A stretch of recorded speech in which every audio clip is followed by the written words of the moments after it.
Você está no canal Eu Estudo a Lição com o pastor Samuel Camilo.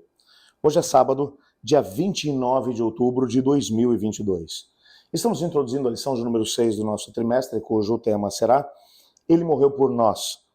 O texto base para o nosso estudo é João capítulo 3, versos 14 e 15, que diz assim: E assim como Moisés levantou a serpente no deserto, assim também é necessário que o Filho do Homem seja levantado para que todo aquele que nele crê tenha a vida eterna.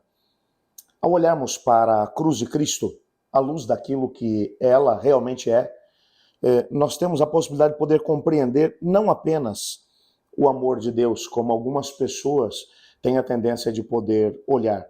Na cruz a gente vê um Deus cheio de amor se doando em favor do pecador.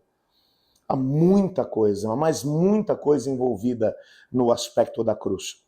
Às vezes, nós perdemos de vista a grandiosidade daquilo que está envolvido na morte de Cristo Jesus na cruz do Calvário. Para você ter uma ideia, no nosso guia de estudos, há um texto que vai aparecer no livro Obreiros Evangélicos, na página 315, onde Ellen White diz assim: o sacrifício de Cristo como expiação pelo pecado é a grande verdade em torno da qual se agrupam as outras, a fim de ser devidamente compreendida e apreciada. Toda a verdade da palavra de Deus, de Gênesis a Apocalipse, precisa ser estudada à luz que reflete da cruz do Calvário. Apresento diante de vocês o grande e magno monumento da misericórdia e regeneração, salvação e redenção. O Filho de Deus erguido na cruz. Isso tem que ser o fundamento de todo o discurso feito por nossos pastores. Quando olhamos para essa declaração, ela vai mencionar que tudo, absolutamente tudo, qualquer tema que você quiser trabalhar dentro do contexto da Bíblia, de Gênesis 1 a Apocalipse 22. Independente, escolha qualquer assunto, todos eles precisam ser estudados, tendo como pano de fundo a cruz do Calvário. Qualquer assunto que você for tratar, tirando de lado a cruz do Calvário, você pode ter a certeza de que você talvez, na melhor das hipóteses, vai conseguir desenvolver um tipo de crença que vai com certeza ter o pé ou no fanatismo ou até mesmo na justificação pelas obras. A não ser que nós olhemos para a cruz, à luz daquilo que ela realmente é, nós teremos dificuldade de poder entender, seja que assunto for. Há um outro texto que vai aparecer, que é também do Obreiros Evangélicos, na página 156, que diz assim: de todos os professos cristãos, os adventistas do sétimo dia devem ser os primeiros a exaltar a Cristo, a cruz de Cristo, diante do mundo. Quando nós olhamos aqui para esse detalhe, nós percebemos que a morte de Jesus na cruz é a pedra fundamental sobre a qual se ancora todo o sistema de ensinamentos bíblicos. Nada, absolutamente nada pode ser analisado sem que nós tenhamos esse pano de fundo. Aliás, nós encontramos aqui também no nosso guia de estudos pelo menos 4 razões pelas quais Jesus Cristo veio ao mundo e teve que morrer na cruz do Calvário. A cruz nos ensina pelo menos 4 elementos que são os fundamentos sobre os quais todo o ensinamento bíblico deve ser analisado. O primeiro deles, Jesus veio para poder redimir a humanidade. Ele nasceu como homem para morrer por nós. A primeira coisa que precisamos compreender é que Cristo veio. Ele veio como um ser humano. Ele veio como um ser humano para poder viver como um ser humano. Ele foi tentado numa dimensão que qualquer ser humano, por mais tentado que seja, nunca conseguirá ser tentado na proporção pela qual o Senhor Jesus Cristo o foi. E isso porque todos os pecados que hoje a humanidade acaba tendo algum tipo de tentação ou propensão, Cristo Jesus foi tentado numa dimensão maior para que ele pudesse alcançar uma vitória para a própria humanidade. Ele nasceu como um homem para morrer por nós. Uma segunda razão pela qual Jesus Cristo veio ao mundo. Ele veio a fim de revelar o verdadeiro caráter amoroso de Deus. A rebelião havia distorcido completamente a imagem de Deus. Quando você olha principalmente, até mesmo para a religião do tempo de Jesus Cristo, você encontra dois caminhos. Um caminho que era o caminho das pessoas que não conheciam, não tinham conhecimento de Deus, estavam envolvidas no paganismo. No paganismo eles tinham uma visão completamente distorcida a respeito dos deuses, que precisavam ser apaziguados, e por isso sacrifícios eram feitos em algumas civilizações, até mesmo sacrifícios humanos. Dentro do povo de Deus, a situação era um pouco melhor? Era um pouco melhor porque eles tinham mais conhecimento.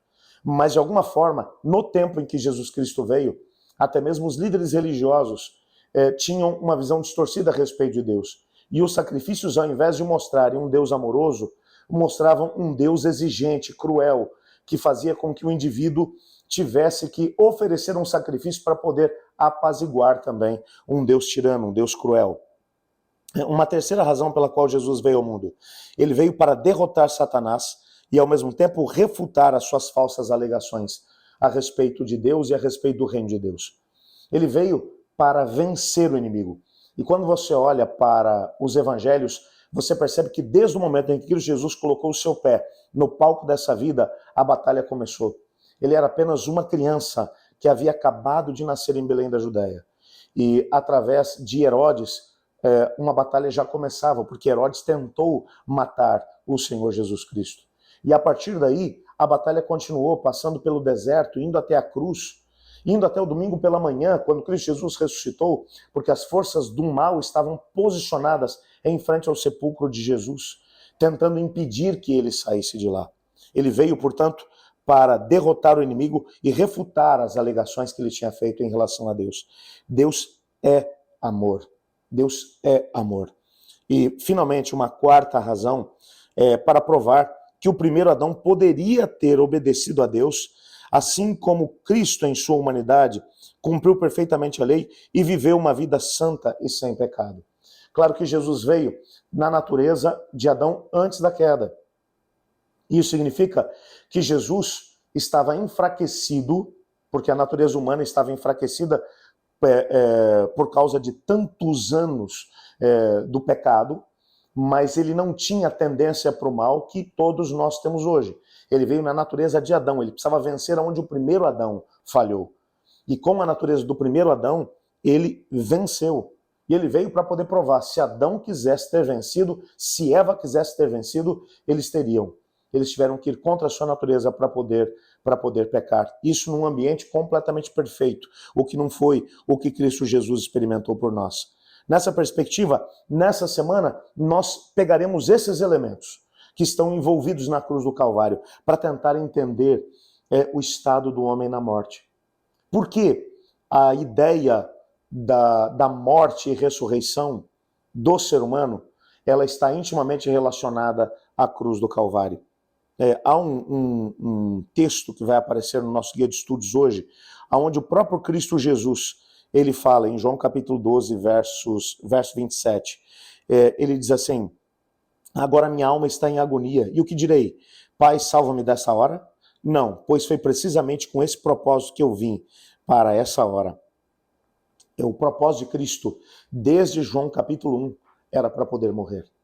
Já em João capítulo 1, João começa dizendo, no princípio era o verbo estava com Deus, o verbo era Deus. Todas as coisas foram feitas por ele, sem ele nada que foi feito se fez. E o verbo se tornou carne e habitou entre nós. Vimos a sua glória, glória como do unigênito do Pai. Ele se tornou carne com o propósito de poder morrer.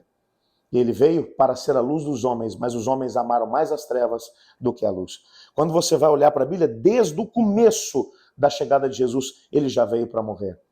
E por que isso é tão importante para a gente quando o assunto é a natureza pecaminosa? É interessante que aqui o primeiro parágrafo que aparece no nosso guia de estudos hoje diz assim: dizem que não se pode evitar nem a morte nem os impostos. Isso não é totalmente verdade. As pessoas podem evitar os impostos, mas não a morte. Entretanto, como nós sabemos que a morte é algo inevitável, nós também sabemos que em Cristo Jesus existe vida, e vida em abundância. E a esperança da ressurreição é tudo o que nós temos. Paulo chegou a falar sobre essa esperança em 1 Coríntios 15, verso 18, dizendo que os que adormeceram em Cristo estão perdidos sem essa esperança. O que ele está querendo dizer é que mesmo que toda a doutrina da ressurreição, como nós vimos nas 2 últimas semanas, mesmo que toda essa linda doutrina, essa linda esperança, ela engloba o ser humano. Se nós tirarmos essa esperança do resto do evangelho, nada mais vai fazer sentido. Nessa semana, nós veremos exatamente isso. Só para você poder ter uma ideia do que te aguarda, amanhã nós analisaremos desde a fundação do mundo.